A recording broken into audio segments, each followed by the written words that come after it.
Hey everyone, and welcome back to Shelly's Shop. This week our attention is going to be shifting from the 1981 Sierra onto our 1967 C60 cab sitting on a 1967 C30 frame. This has been a long-term project. It's been ongoing for about 2 years, slowly working on it when we can and when we have the time or motivation to do so. We've already put a big block in it with a 5-speed Eaton Spicer transmission, and this week we plan to shorten the frame and attempt to build some headers for it. So stay tuned.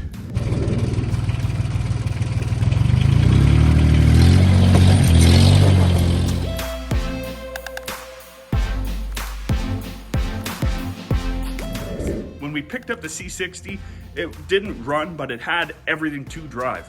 My initial intent was to put a box on it and then get it on the road. It was insured and licensed shortly after. I got it to run and we drove it around, and then the brakes started giving out on it. When I went to go redo the brakes, I realized that the amount it would take to redo the brakes on that truck was gonna be far more than the whole truck was gonna be worth even after done. So that got put to the wayside. We ended up taking the motor out of it and putting it in a 1967 GMC 910, hooking up to a trailer, putting a 1967 C10 on the back, and driving from Edmonton, Alberta, all the way to Muskoka, Ontario, with my, at the time, girlfriend. And it was a lot of fun. We had no problems on the whole drive.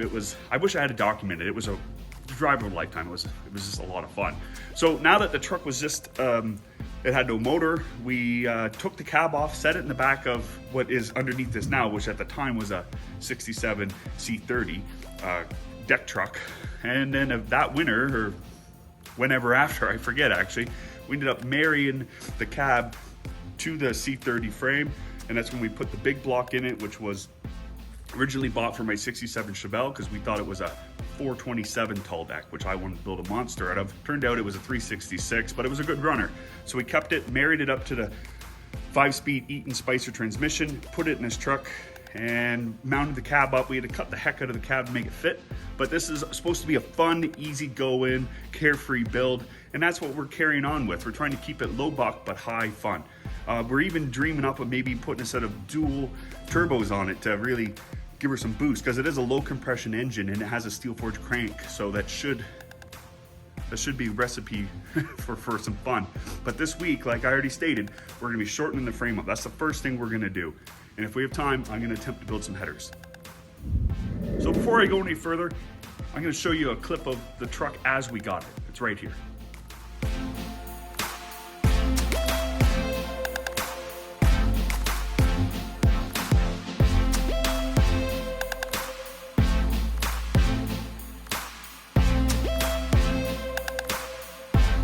So as you can tell, there was nothing really fancy about this truck. It was rusty. It was just been sitting for 25 years. I think the Reggie on it was from 1991. I was barely even born at that time. But we yanked the engine out of it to put into, as I already stated, the 1967 GMC 910. And then the rest of the truck was stripped down. So here's a pic of the 1967 GMC 910.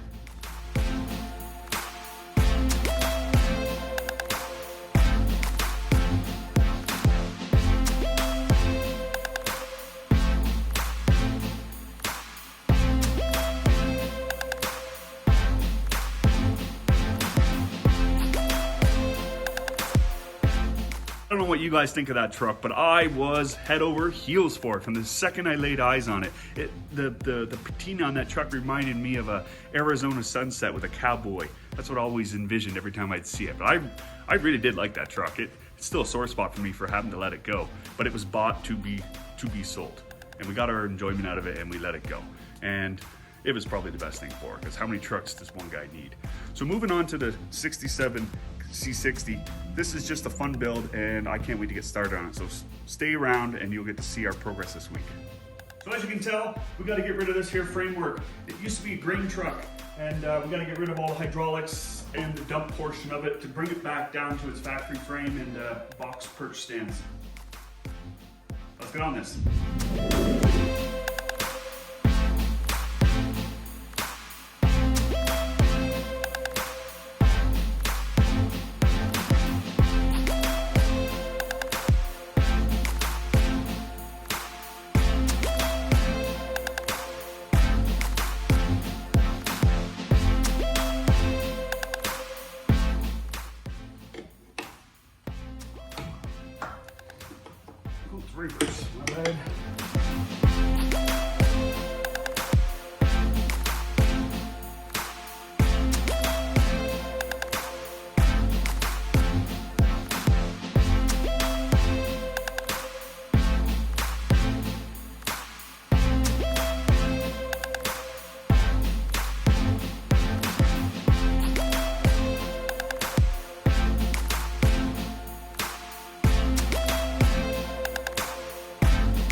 this cross member, get it out of the way. It's the one that holds the hanger bearing on. There's 16 rivets that hold this on a 1 ton.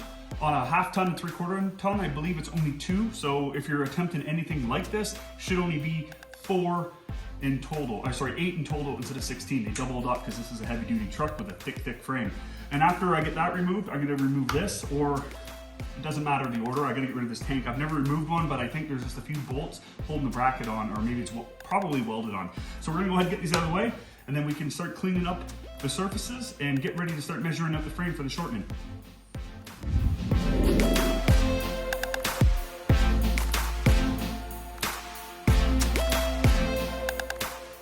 An old boss of mine just called me. We had about an hour-long conversation. It was good to hear from him. He's the owner of Babco, a Canadian company that installs bend-packed automotive hoists. They'll install any hoist that you throw at them, but they're the exclusive sellers of bend packs. He's a really good guy to work for. I enjoyed my time at that company, so it was good to hear from him. We spent about an hour just chit-chatting, catching up, and he finding out that I was making YouTube videos, he subscribed, and he is the 67th person to subscribe. So I thought that's a good number. And we have 396 watch hours now. So, you know, 67 and 396. So those are good numbers there.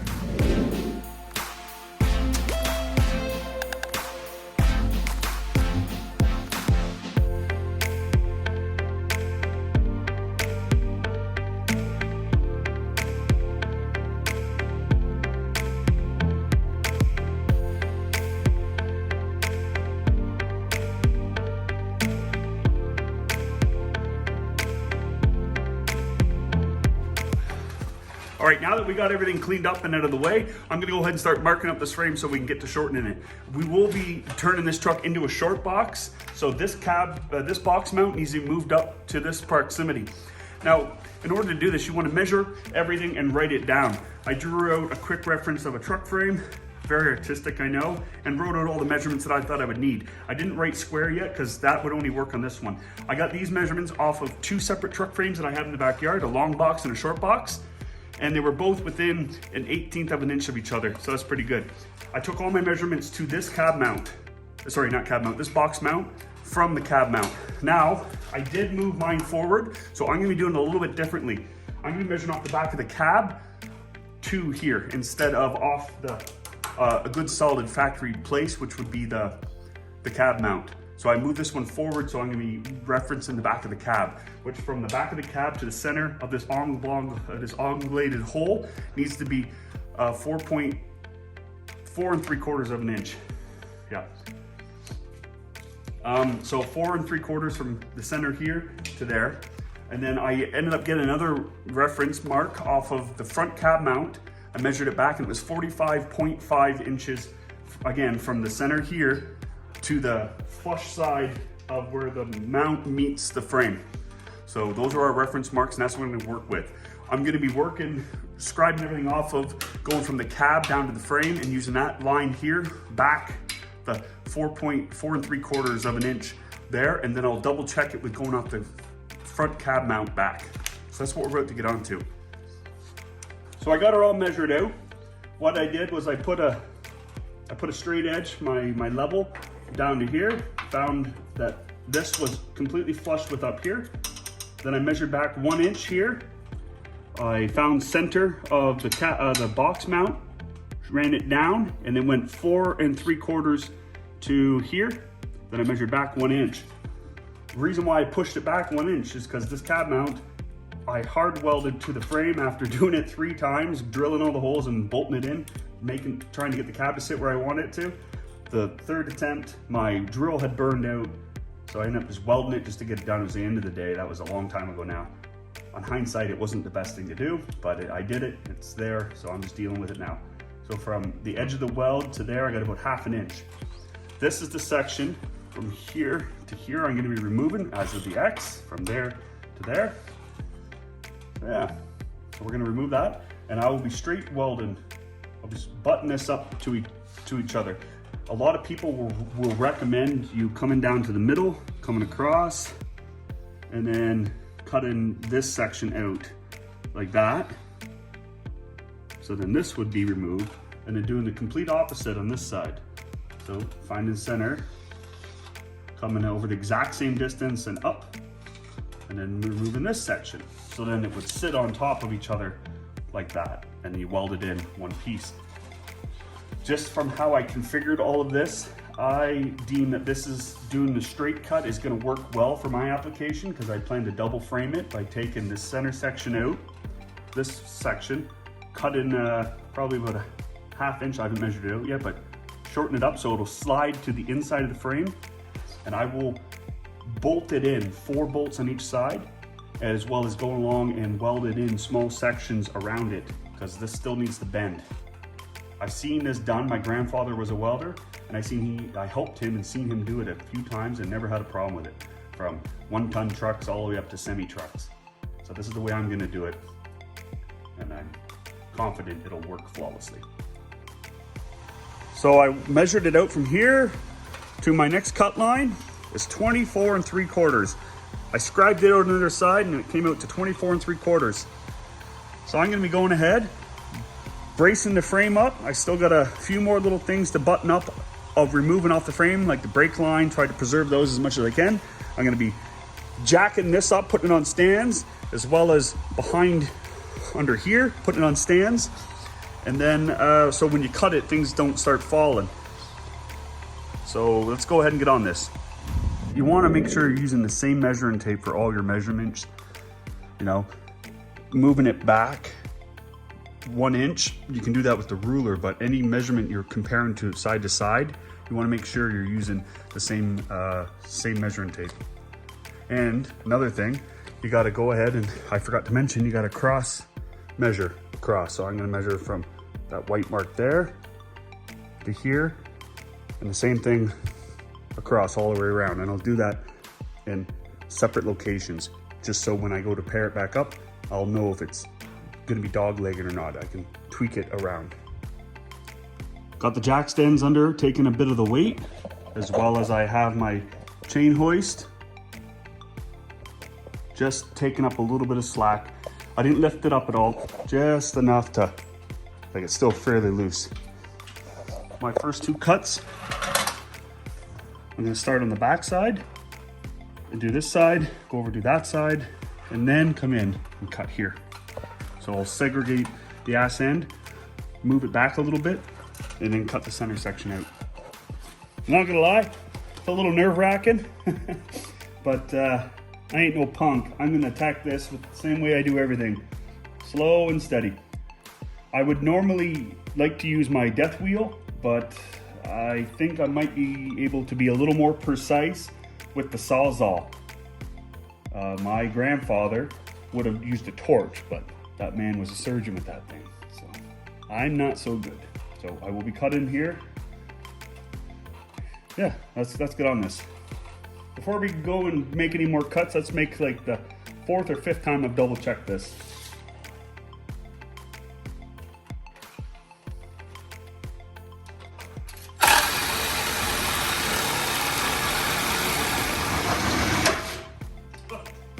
Pretty not bad. After that first cut, this truck was pretty much garbage, but we'll make her good again.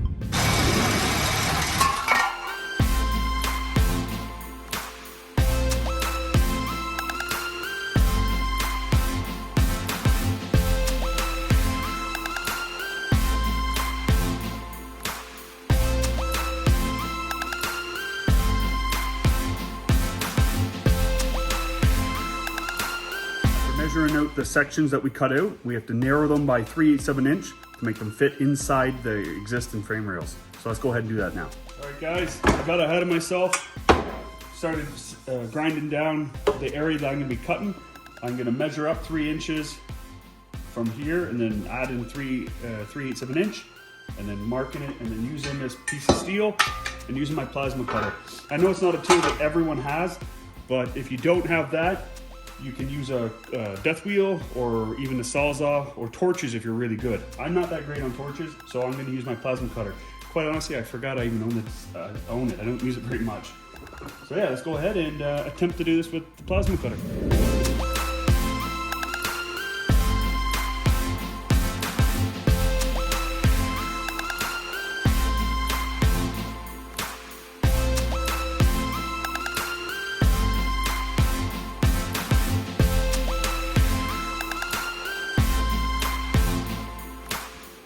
Can't get any better than this. Not unless you had a little bit better user on there. I think what was happening was my torch was dragging on this rough steel. So maybe if I cleaned the steel up, but had a smoother surface to run across, it was dragging. I could feel it catching the whole time. This is pretty rough stuff. So yeah, I got this all cleaned up, cut up. I'm gonna go ahead and clean it all up and marry the two up, measure them out, see how much grinding I have to do to make them perfect. So I'm gonna go ahead and do that. Hold tight.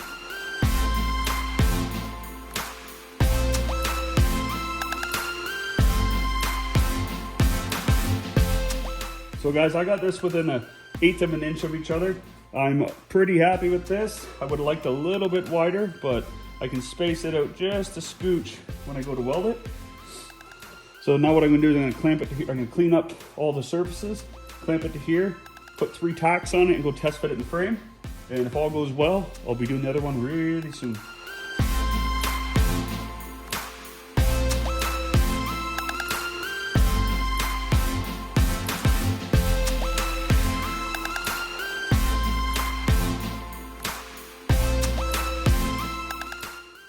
These frame pieces that I narrowed, installed temporarily. I got 1 bolt holding them in, some little C-clamps, and some bigger C-clamps as well. I'm going to try to roll this forward by myself.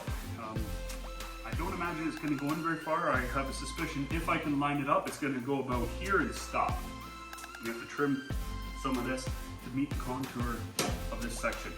This is going to be painful to watch, I imagine, so bear with me.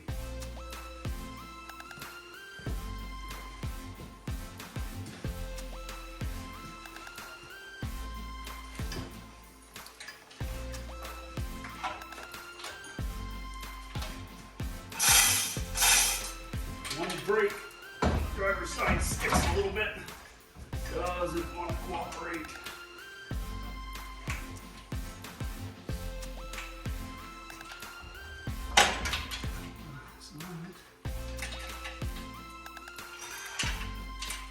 Okay, go ahead a little bit more. I know you can't see it, but I'm just pushing on the back tire, so holy, look at that.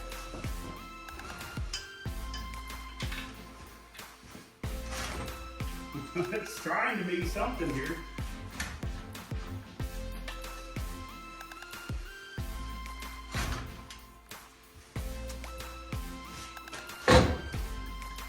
Okay. It's a little further than I expected. But as you can see, maybe, it's hidden where it's starting to curve up. So I have a couple options here. I can follow the contour, trim this all back, or trim it this way.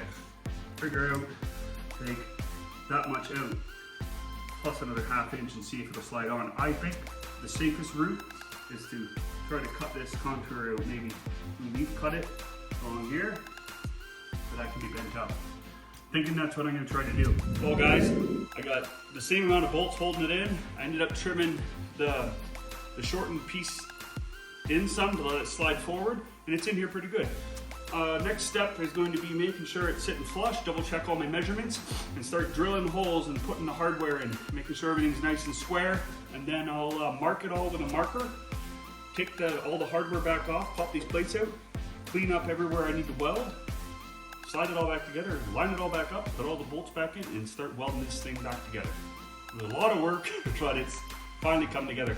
I've been staring at this truck since 2019, I believe, or maybe 2020, in different stages of its build. And it's still early, but I don't work on it all that much, but when I do, it does get a spur into action like it has today. So as you can see, we got the narrowed section in here. I'm gonna be drilling this bolt hole here and that bolt hole there in order to hold that in. I'm gonna drill a bolt that's a pre-existing hole on the other side of this pair of vice grips. And on the outside of the frame rail, there's a spot for 4 holes to go. I'm gonna drill those in, tighten everything down. I'll be putting these 2 in, tightening them up, doing that one, tightening it up, doing these 2 bottom ones, tightening it up, doing those top 2, tighten them up so it should hold it right where it wants to go. Then I'll drop the jack that's holding up this board here I'll remove the jack and I'll be able to scooch underneath the truck and finish finish drilling in this side. I'll probably put one up here too, and there as well. And that should be enough to hold everything up. Then I'll grind all the way around the outside. After removing everything, we'll grind after I remove everything, pull the rear section back, and then clean up everywhere, all the welding areas. And then it'll all go back together, everything will be bolted in, double check my alignment, get out the stinger, and start burning steel together here. Let's get on it. So this is the outside of the passenger side of the frame. These are the 4 holes I'm gonna be drilling out, and then I'll be doing these 2 as well. Now here's the cut line where the frames are butted up together. I have to V this out all along on each side, V it out. So when I weld it, it'll fall in because I'll be grinding it smooth.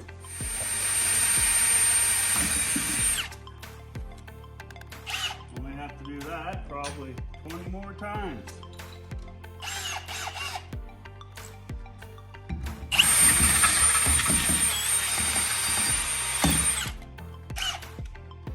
Getting that first hole in there is the problem.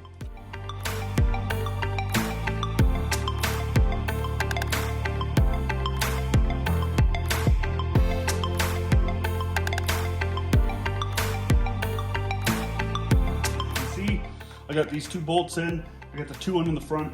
I'm still gonna drill these 2 out, but I need to get this ratchet strap out the way.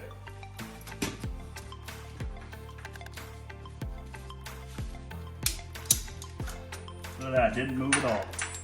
Exactly what I want to see. Probably gonna need these to reinstall probably gonna have to reuse these when I go to slide everything back together, so I'm not gonna put them too far.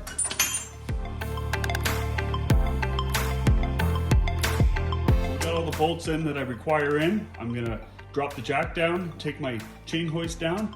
We're gonna get a good look at it on its own legs here. So we're gonna go ahead and lower down the overhead gantry. Doesn't feel like I have much weight on there at all.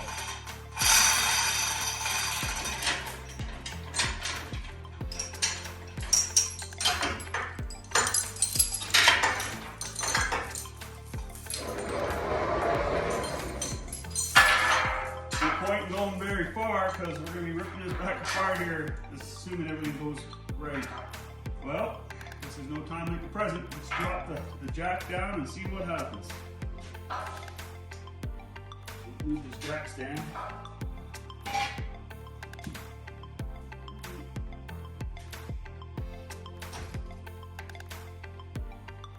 Oh, it's on its own legs. Look at this. All right, look at this. This is gonna be a rough riding unit.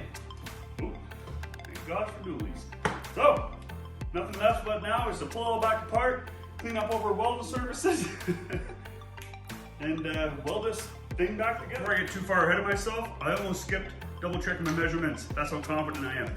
Gonna go ahead and measure from the cab back to the box mounts, and then we'll check our X bracing. Now, I should have wrote everything down in chalk. I shouldn't have wrote everything down in chalk because these measurements here got kind of blown away. This one says 5 7/8, or say 57 3/8, and that one says 57, and whatever was beside it was gone. I remember these 2 being slightly differently. So let's go ahead and measure the back of the cab to the box mount.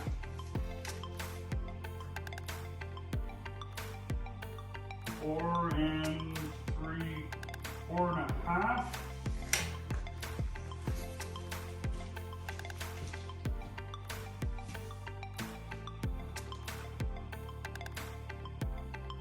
Four and a half. Okay. We were shooting for 4 3/4 because that was the bigger gap off of one of the trucks I measured, but that one was going off of the long box. And the short box that I did measure was 4.5. So I'm gonna say this is good. It wasn't what I was shooting for. There's a lot of moving parts and stuff like this, and that's why you gotta stress to take your time. I don't think there's a problem here because these got a lot of play back and forth. All these mountain poles have a lot of play, but the perfectionist in me wish I hadn't have lost a 1/4 inch. That could have been my saw blades two cuts added up. Next time I'll account for that. But I don't think we have any problems with this, unless our cross measurements show something different. So this one said 97 flat. That's a 97 flat. So these two will have to be the same number on either side without having any extra. So if they're both, say, 80, that would be good. Or if they're both 81, that would also be good. As long as they're even. You want to measure from the exact same spot each time. And doing this on my own, it was rather painful, I tell you.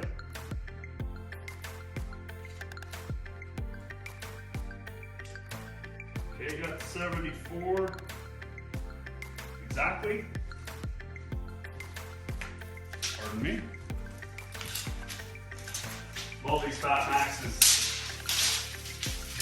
And in high school, the guys I worked with in the summertime would have competitions to see who could extend it the furthest.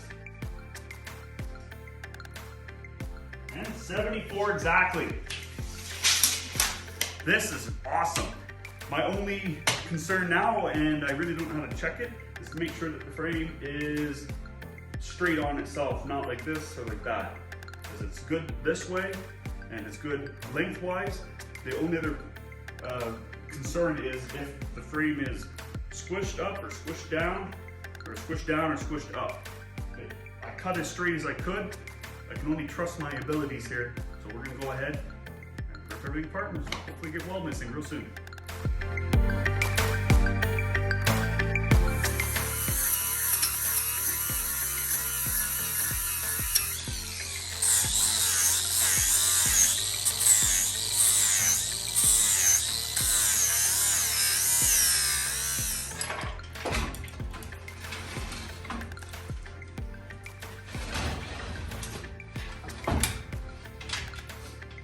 All right.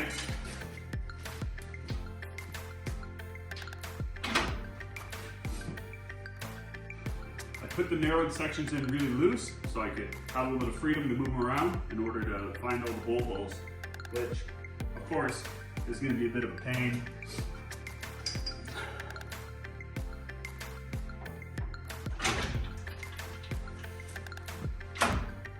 Or maybe not so much.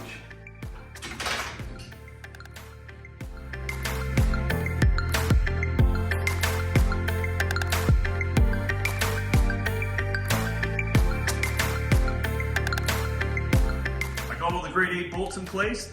They all got nuts and lock washers on. What I'm going to do now is start tightening up and see how it's shaping up. If it doesn't look like it's going to line up the way it should, what I'm going to do is I'm going to back everything off and line it up using the straps and the seat clamps.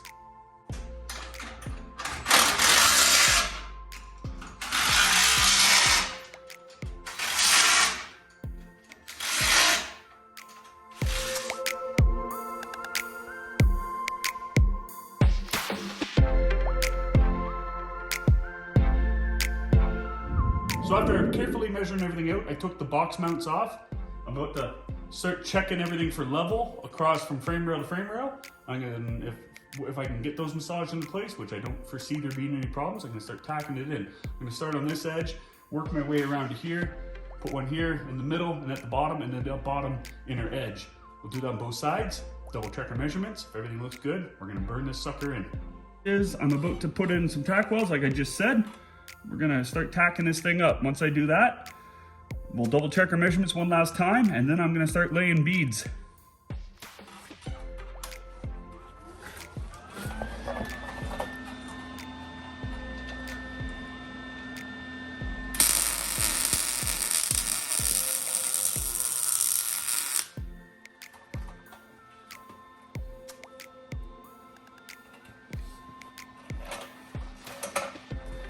That light is right in my eyes, okay?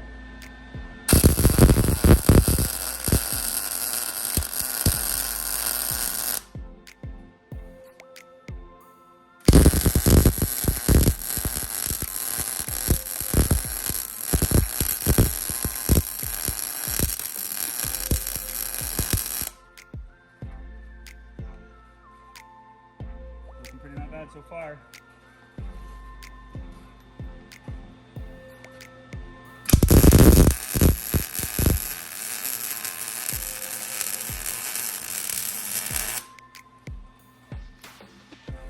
I'm gonna have to get on my back, put in that last bead for this side, jump over, do the exact same thing on that side, double check my measurements. If everything looks good, I'm gonna finish the penetrating weld here. Got my little Aladdin carpet, gonna lay down a nice hot one.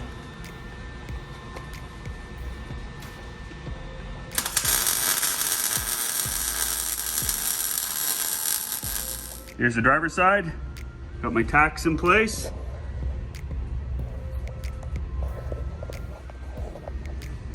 A little bigger than tacks, but I'm pretty confident with the work I've been doing. And the passenger side, this one didn't go down as deep as I should want. All right, time to double check my measurements. And then start working the steel in. Like along here isn't a straight shot. I gotta clamp that down, weld it, and then I'm gonna be welding this plate to there along that seam and vice versa. Along here is gonna get burst all the way to the back, and then down this back side is gonna get welded. The same on both sides. Just double check my measurements, we're good to go. I'm gonna go ahead and start burning this guy in.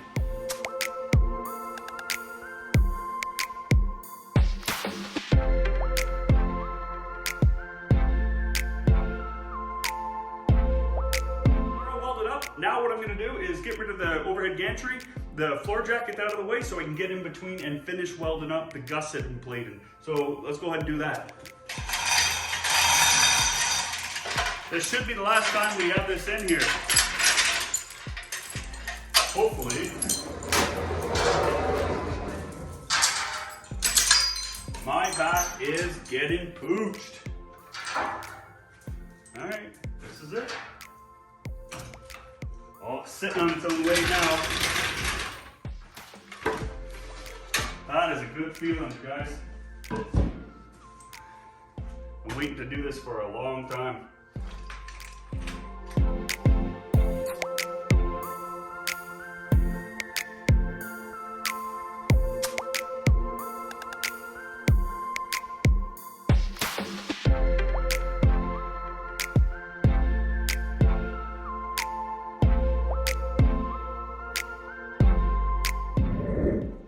This is the driver's side.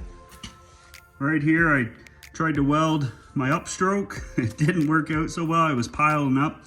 So then I got smart and then started working my way back down from the top.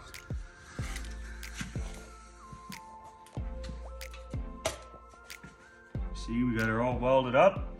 Little stitches all the way along to allow it to flex a little bit. I'm gonna jump over back to the driver's side. Same dealio.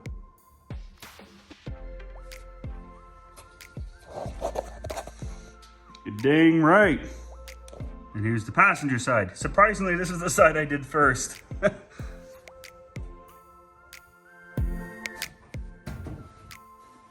When you're good, you're good. And let me tell you something, we're good. Would you have a look at this? We started off with an old grain truck married to a 1967 C60. And now we got a short box dually C60.